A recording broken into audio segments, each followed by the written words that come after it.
రాష్ట్ర నాటక academy chairman గుమ్మడి గోపాలకృష్ణ గారిని వేదిక మీదకు రావాల్సిందిగా సవినయంగా కోరుతున్నాం.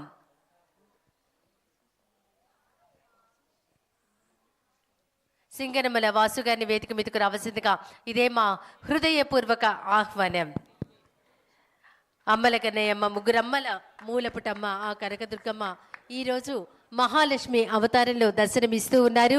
దేవి శరన్నవరాత్రి వేళ మైసూర్ దసరా ఉత్సవాల కంటే ఉన్నతంగా దానికి పోటీగా విజయవాడ ఉత్సవంను సొసైటీ ఫర్ వైబ్రెంట్ విజయవాడ కేసీనే శివనాథ్ గారి సారథ్యంలో జరుగుతున్నాయి.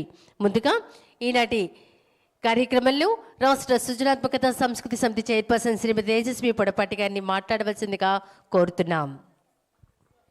అందరికీ నమస్కారం అండి. ముందుగా వేదికను అలంకరించిన పెద్దలు మా అక్క గ్రీష్మ అక్కకు, అదేవిధంగా వాసు బావుకి అండ్ నాటక అకాడమీ చైర్పర్సన్ మన గుమ్మడి గోపాలకృష్ణ గారికి నమస్కారం తెలియజేస్తూ, వేదిక ముందున్న కళాభిమానులందరికీ పేరు పేరున నమస్కారం అండి.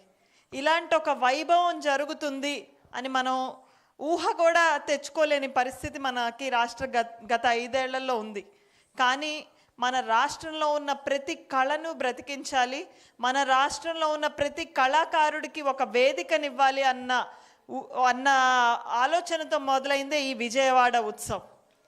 ప్రతి సంవత్సరం ఖచ్చితంగా ఇది జరగబోయే విజయవాడ ఉత్సవం ద్వారా మన రాష్ట్రంలో మర్చిపోతున్న కనుమరుగైపోతున్న అనేక కళారూపాలకి వేదికని ఇవ్వడంతో పాటు ఎంతోమంది కళాకారులు, చాలామంది కళాకారులను మీరు చూస్తే కొంతమంది వాళ్ళు డాక్టర్లుగానో టీచర్లుగానో లేకపోతే వేరే వేరే ప్రొఫెషన్స్లో ఇంజనీర్లుగానో ఉంటూ కళని కొనసాగించే వాళ్ళు ఉన్నారు.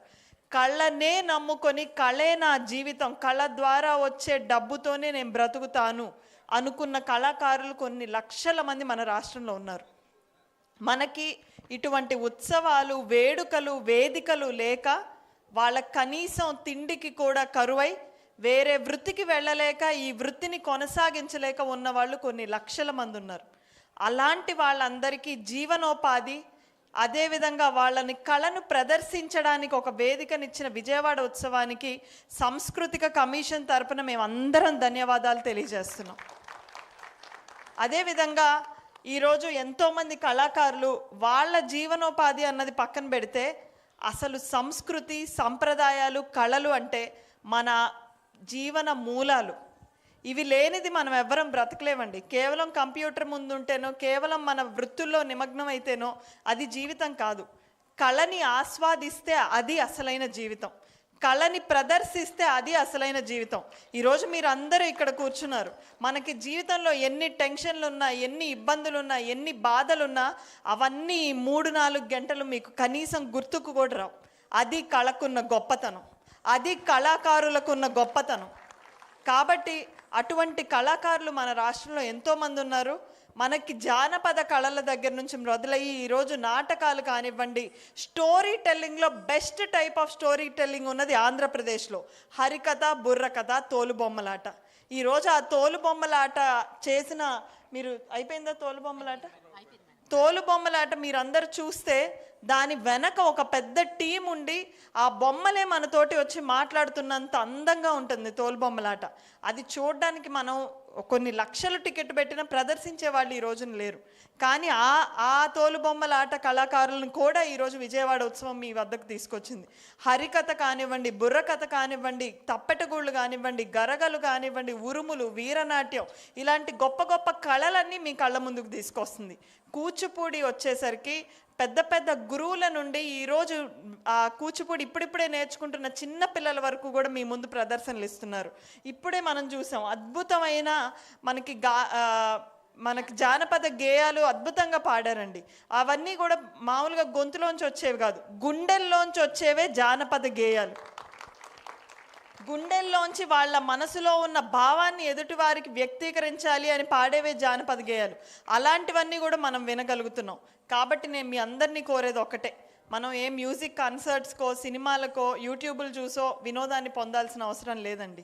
ఇటువంటి కళాకారుల్ని ఈసారి మన ఇళ్లలో ఫంక్షన్లు జరుగుతున్నా ఏమైనా కానివ్వండి, కన్సర్ట్స్ కాదు, మన రాష్ట్రంలో ఉన్న కళని బ్రతికించుకుందాం, కళాకారులకు ఉపాధినిద్దాం, ఒక కుటుంబాన్ని ఆనందంగా నిద్రపోయేలా చేద్దాం, కళని నమ్ముకున్న కుటుంబాన్ని.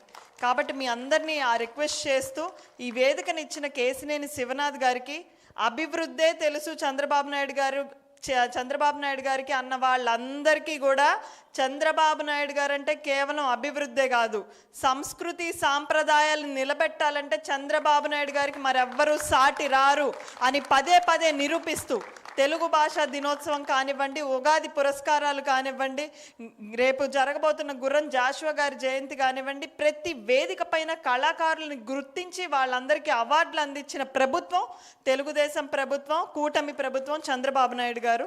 ఇలాంటి ప్రభుత్వంలో ఖచ్చితంగా కళాకారులకు గొప్ప వేదిక దొరుకుతుంది అని కల్చర్ కమిషన్ తరపున కూడా మేము మీ అందరికీ ప్రామిస్ చేస్తూ, రాష్ట్రంలోని అనేక ప్రాంతాల నుంచి వచ్చి కళను ప్రదర్శిస్తున్న మీ అందరికీ ధన్యవాదాలు. కళని నిలబెడుతూ కళని ప్రోత్సహిస్తున్న మీ అందరికీ కూడా నమస్కారాలండి. ధన్యవాదాలు. ధన్యవాదాలు మేడం. తర్వాత శాసన మండలి సభ్యురాలు కావలి గ్రీష్మ ప్రసాద్ గారిని మాట్లాడవలసిందిగా కోరుతున్నాం. అందరికీ నమస్కారం అండి. వేదిక మీద ఉన్న పెద్దలకి, వేదిక